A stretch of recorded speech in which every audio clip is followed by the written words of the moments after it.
بسم اللہ الرحمن الرحیم۔ یعنی بات شروع ہوگی قرآن صامت سے اور بات مکمل ہوگی قرآن ناطق پر۔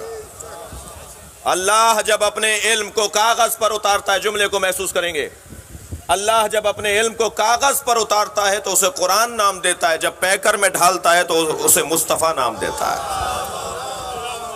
یہ سرکار کی ذات مکمل علم الہی کا ایک مجسم، چلتا پھرتا علم الہی کا وجود، ان کی ایک ایک ادا علم الہی کی عکاسی ہے۔ تمہید لے رہا ہوں آیت کا ترجمہ کرنے سے پہلے۔ اس پوری کائنات میں اگر کوئی ہے تو وہ سوائے مصطفیٰ کے کوئی نہیں ہے۔ اللہ نے سرکار دو جہاں کی خاطر سب کچھ بنایا ہے، اور اللہ نے سرکار دو جہاں کی خاطر سب کو باقی رکھا ہے۔ بھئی اگر رقیق مثال نہ ہو تو قبول کر لیجئے گا، اور رقیق مثال ہو تو معاف کر دیجئے گا۔ آپ نے اپنے گھر مثلاً وزیر صاحب کو دعوت پر بلایا اور ان کے ساتھ 5 آدمی اور آ گئے۔ دسترخوان پہ اصلی تو ایک ہے، باقی تو طفیلی ہے نا۔ اس کائنات میں اصلی مصطفیٰ ہیں، باقی طفیلی ہیں۔ صلوات پڑھیں گے محمد و آل محمد۔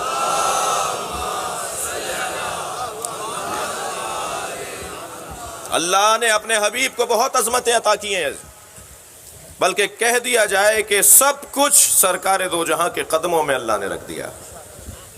یہ جملہ تکراری نہ ہو تو عرض کر جاؤں کہ جب معراج پر بلایا تو اس منزل کو اللہ نے کہا ہوا سدرۃ المنتہا، ہوا فی الافق الاعلی، میرا حبیب سب سے اونچی جگہ تھا۔ اور جب سب سے اونچی جگہ سرکار گئے نا، براق سے کچھ منزلیں طے کی تو براق نے ساتھ چھوڑ دیا، تو ایک اور سواری سرکار کے لیے لائی گئی جس کا نام لکھا ہے رف رف۔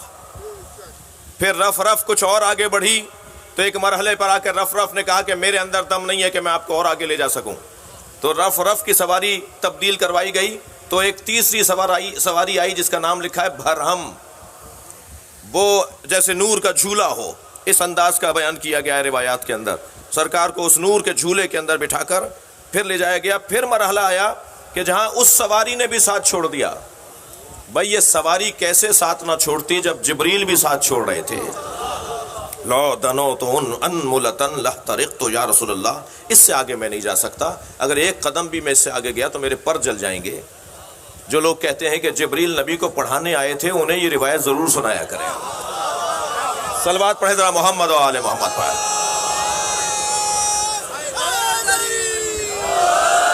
سرکار اس مرحلے کے بعد تنہا جا رہے ہیں، اب جبریل بھی ساتھ نہیں ہے، کوئی سواری بھی نہیں ہے، اور تنہا نبی مکرم معراج کے عالم میں ہیں، عروج کی کیفیت میں ہیں، بلندیوں سے گزرتے ہوئے عند سدرۃ المنتہا سرکار پہنچے، عند سدرۃ المنتہا جسے قرآن کہہ رہا ہے وَهُوَ بِالْأُفُقِ الْأَعْلَىٰ، سورہ النجم۔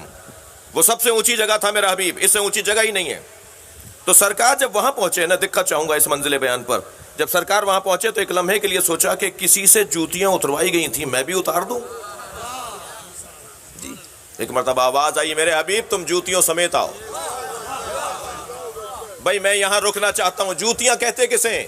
یہ جو آپ نے اتار دیے ہیں، جوتیوں کو میرے معصوم امام کی زبان میں دنیا کہا جاتا ہے۔ بھائی تھک گئے ہیں مولا، صلوات پڑھے ذرا محمد و آل محمد۔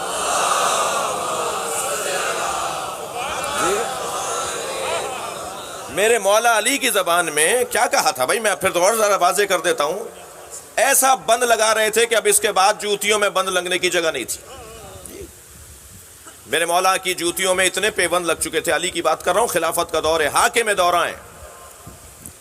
تو ابن عباس نے آ کر کہا مولا شام کا جو گورنر ہے جسے حضرت عمر نے بنایا تھا، پھر حضرت عثمان نے انہیں باقی رکھا، پھر آپ بھی ابھی انہیں باقی رہنے دیجئے، جھگڑا شروع ہو جائے گا، لڑائی شروع ہو جائے گی، کیونکہ وہ مان نہیں رہے بات کو۔ ایک تاریخ ہے، آپ چھوڑ دیجئے انہیں، جیسے ہیں ایسے رہنے دیجئے۔ ان کا جو معزول لی کا نامہ آپ نے لکھ دیا ہے وہ واپس لے لیجئے۔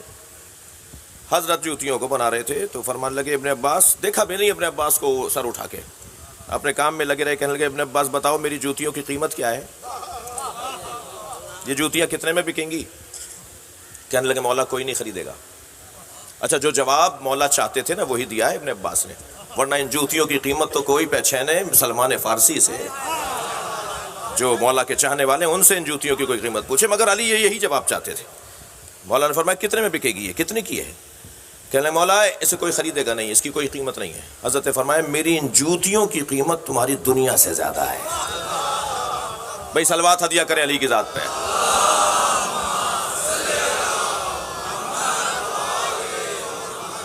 دیکھیے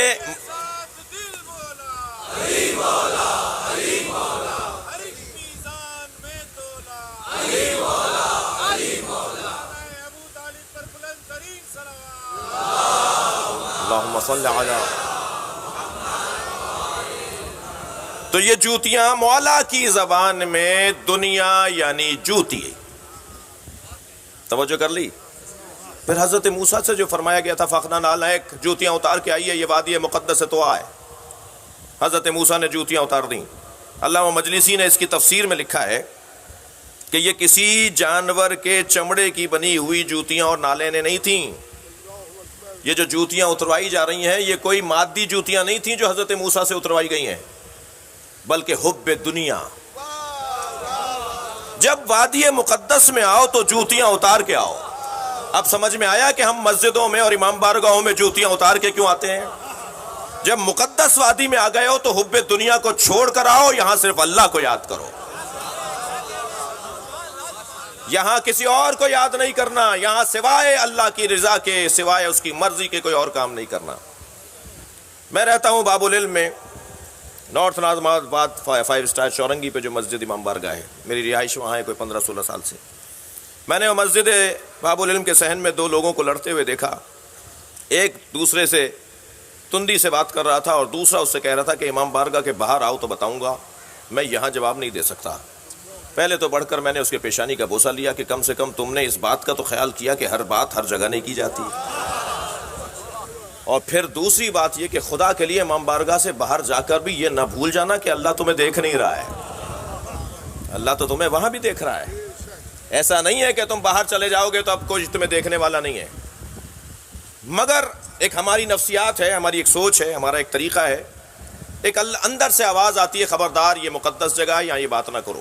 خانہ کعبہ، مدینہ المنورہ، مولا علی کا حرم، امام حسین کی کربلا، جب ہم زیارات کے لیے جاتے ہیں ہم نے بڑے لوگوں کو وہاں سے لوٹتے ہوئے دیکھا ہے جو بہت تبدیل ہو کر لوٹتے ہیں، بڑی تبدیلی آتی ہے ان کے مزاجوں کے اندر، اس لیے کہ ایسی جگہ سے ہو کر آئیں۔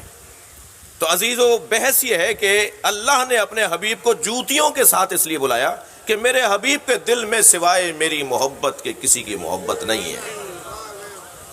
آ جاؤ جوتیوں سمیت آ جاؤ، تم پر کوئی فرق نہیں ہے ان باتوں کا جی۔ اور پھر جب اس مرحلے پر پہنچے تو اعلان ہوا وَهُوَ بِالْأُفُقِ الْأَعْلَىٰ، اس سے اونچی جگہ نہیں تھی، میرا حبیب سب سے اونچی جگہ پر، میرا حبیب سب سے بلند جگہ پر۔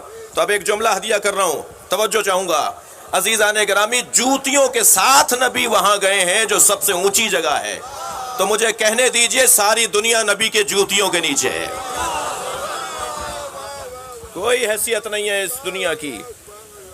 اور سب سے زیادہ جنہوں نے دنیا کی حقیقت کو ہم پہ روشن کیا ہے وہ یہی گھرانہ ہے۔